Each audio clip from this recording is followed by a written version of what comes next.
Assalamualaikum warahmatullahi wabarakatuh. Waalaikumsalam warahmatullahi wabarakatuh. Iya, apa kabar Ibu Kuniati? Alhamdulillah hari ini dalam keadaan sehat walafiat. Alhamdulillah.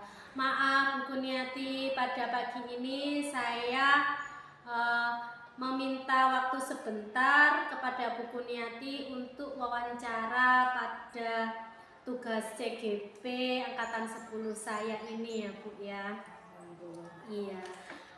Begini Bu, Ibu Kuniati sebagai pemimpin atau kepala sekolah TK Dharma Wanita Persatuan Surawiti, yang mana di dalam sekolah terdapat beberapa kasus-kasus yang ada di sekolah Ibu Kuniati. Nah, saya mau tanya Bu, bagaimana Bu Kuniati bisa mengidentifikasi kasus-kasus yang ada di TK Dharma Wanita Persatuan Surawiti yang Ibu pimpin ini Bu?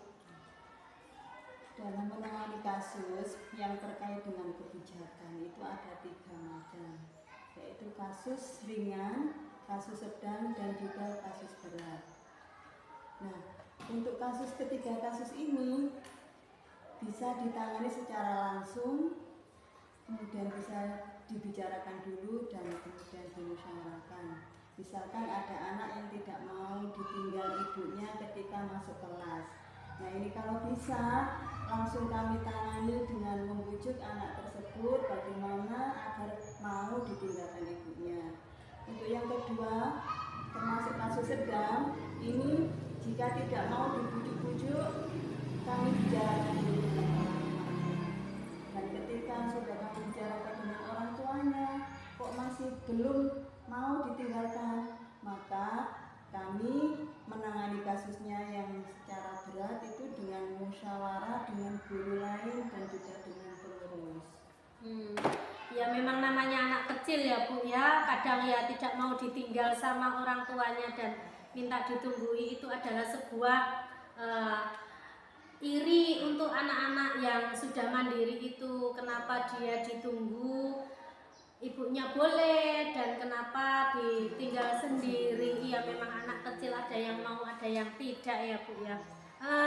Gini Bu, misalnya suatu hari ada 2 kepentingan yang sangat penting yang harus dilakukan secara bersama-sama dan diselesaikan secara bersama-sama pada hari itu juga. Nah, itu bagaimana Ibu menangani kasus yang sangat penting itu Bu?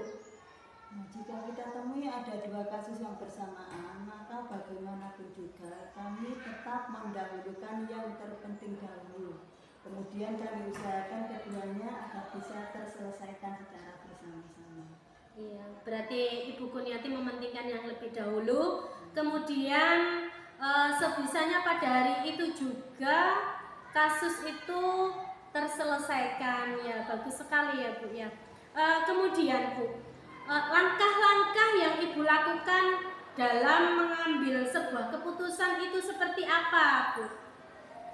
Untuk mengambil keputusan, kami tidak harus secara langsung menerima dari ini gitu saja. Kami harus mencari informasi terlebih dahulu. Nah, jika informasi yang kita dapatkan itu masih belum bisa untuk menanganinya, maka kami rapatkan dengan guru, orang tua, dan juga dengan pengurus. Nah, untuk langkah yang kedua, opsi keputusan, yaitu mengambil keputusan yang paling terbaik. Jadi ada 2 opsi ya Bu ya. Memang kalau satu opsi saja dirasa memang kurang, ada 2 opsi itu lebih baik lagi. Bagus sekali Bu ya. Kemudian Bu, yang Ibu anggap efektif dalam pengambilan keputusan itu seperti apa Bu? Menurut saya, yang saya anggap efektif itu saya langsung mengatasinya. Nah, jika masalah berat, kalau kita ambil keputusan sendiri, dikhawatirkan nanti akan menambah konflik. Iya. Nah, segala sesuatu yang dalam pengambilan keputusan itu ada sebuah tantangan. Nah, menurut Ibu, tantangan seperti apa yang pernah Ibu lakukan? Nah, jika menanganinya langsung, maka kasus tersebut yang bersangkutan kita nasihati pelan-pelan dulu. Jika anak tersebut atau yang bersangkutan sudah sadar, maka dengan sendirinya dia akan merubah sikap yang salah itu. Iya. Jika ada kasus seperti dilema etika ya Bu ya, kan Ibu Kuniati ini menegur seorang guru itu kan ada rasa kasihan atau rasa apa ya Bu ya. Apakah itu Ibu tangani secara langsung atau terjadwal dalam menangani kasus itu Bu? Tantangannya di sini ada dilema etika, di mana ada rasa kasihan jika ditegur secara langsung. Maka untuk menanganinya kita dengan rasa apa itu dilema etika itu Kasihan dan gak enak ya gak enak sendiri. Iya, gak enak ya Bu ya. Memang naluri seorang perempuan itu rasa kasihan dan tidak enak itu sangat melekat sekali ya Bu ya. Iya. Kemudian Bu, pengambilan solusi yang tepat itu apa ya Bu ya? Ya menurut saya kita ambil salah satu dengan jalan musyawarah yang paling terbaik. Musyawarah dengan guru-guru yang lain yang bersangkutan ya Bu ya. Kemudian dalam pengambilan sebuah keputusan Ibu Kuniati itu ada jangka pendek, jangka panjang, kemudian keadilan dengan rasa kesetiaan. Nah, dari semua kasus yang dialami itu tertuju ke arah mana ya Bu ya? Dalam penanganan kasus jangka panjang, pendek, keadilan, dan rasa kesetiaan, kami menangani secara berbeda sesuai dengan kasus mereka masing-masing. Iya. Memang kasusnya berbeda-beda, jadi penanganannya juga berbeda-beda. Iya, baik Ibu, dari wawancara kita ini pembelajaran seperti apa yang dapat Ibu ambil? Pembelajaran yang dapat kita ambil sebagai seorang pemimpin, kita tidak boleh egois. Jadi dalam mengambil keputusan kita harus pakai hati nurani terhadap mereka yang kita temui. Ya, terima kasih, bagus sekali Ibu Kuniati. Terima kasih atas waktunya pada pagi hari ini. Semoga Bu Kuniati sehat selalu dan sekolah yang Ibu pimpin ini agar lebih maju dan lebih ke arah yang lebih baik lagi. Ya. Terima kasih Bu ya untuk hari ini. Terima kasih. Assalamualaikum.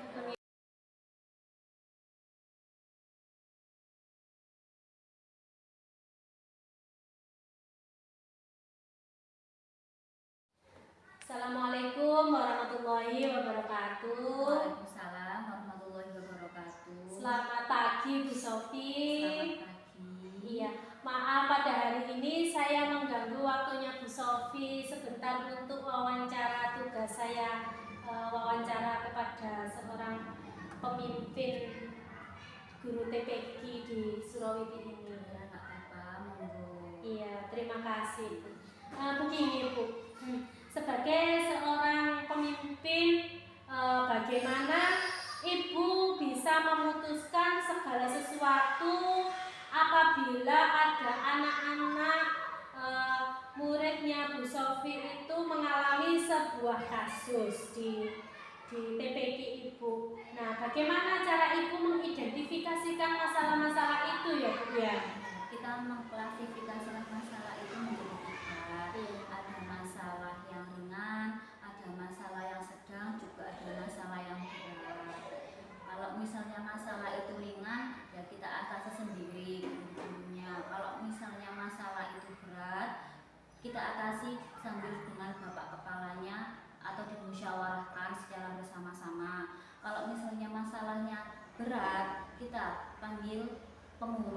mengatasi bersama-sama dengan cara bermusyawarah. Iya.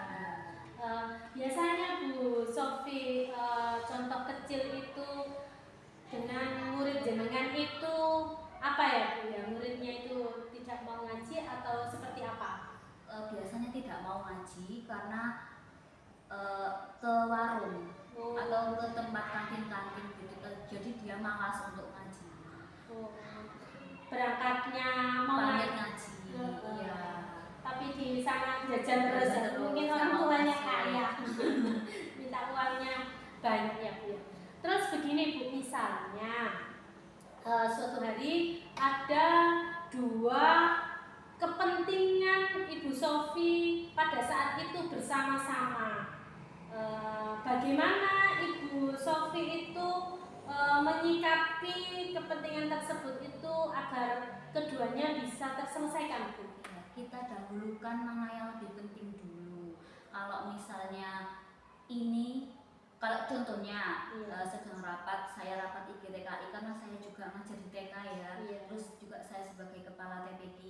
Kalau misalnya di TPQ ada yang bisa menangani, saya minta tolong sama guru yang lain untuk menangani anak tersebut, karena di TK lebih penting, jadi saya yang memilih TK. Cuma kalau bisa hal itu bersamaan selesai. Oh iya, memang agar dua-duanya itu selesai mendahulukan yang terpenting ya. Pada hari itu juga kedua masalah bisa terselesaikan. Iya, bagus sekali ya Bu ya. Kemudian Bu, saya mau tanya lagi, langkah-langkah yang Ibu lakukan dalam mengambil sebuah keputusan itu seperti apa ya Bu ya? Kita tidak langsung menjudge anak itu, tapi kita mencari informasi terlebih dahulu. Terus setelah informasi didapatkan, kami merapatkan kepada semua guru. Lalu kita memanggil orang tua atau pengurus untuk membicarakan anak ini nanti digimanakan. Jadi nggak langsung mengambil keputusan secara sepihak. Iya. Nah, benar sekali, orang tua juga dilibatkan ya Bu ya. Soalnya pamitnya tadi anaknya mau berangkat ngaji, ternyata sudah di lokasi anaknya tidak masuk, jadi mengurangi nilai isinya itu ya Bu ya.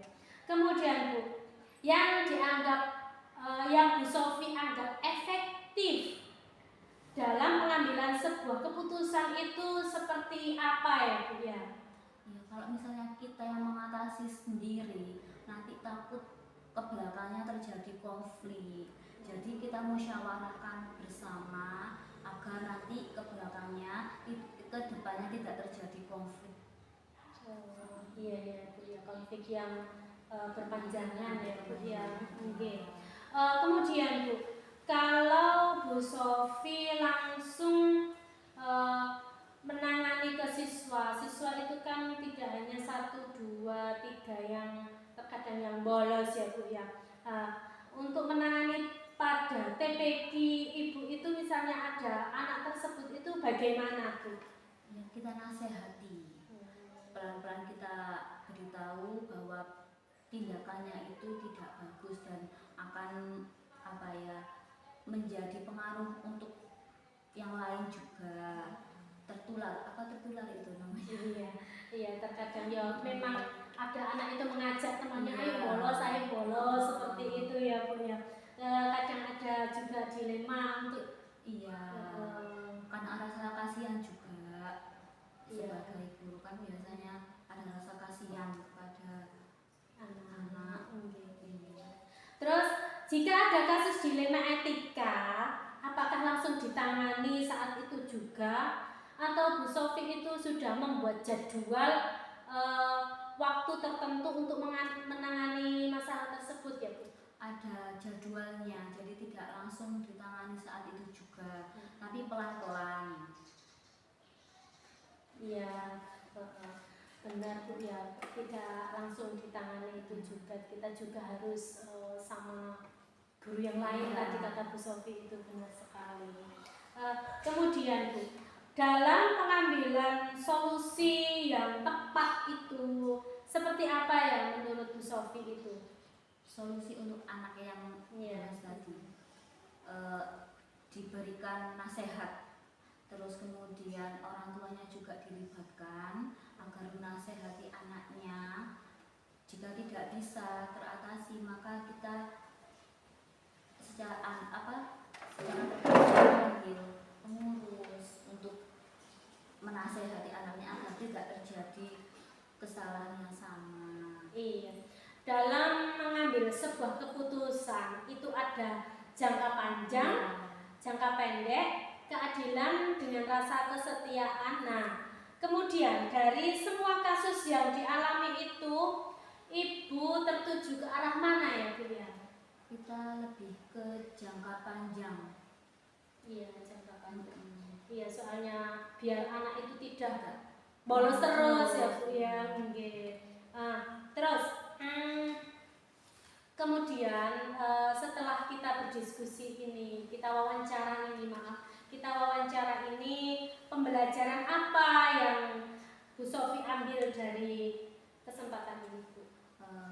Saya sebagai kepala, juga sebagai guru, tentunya tidak bisa mengambil keputusan itu secara sepihak.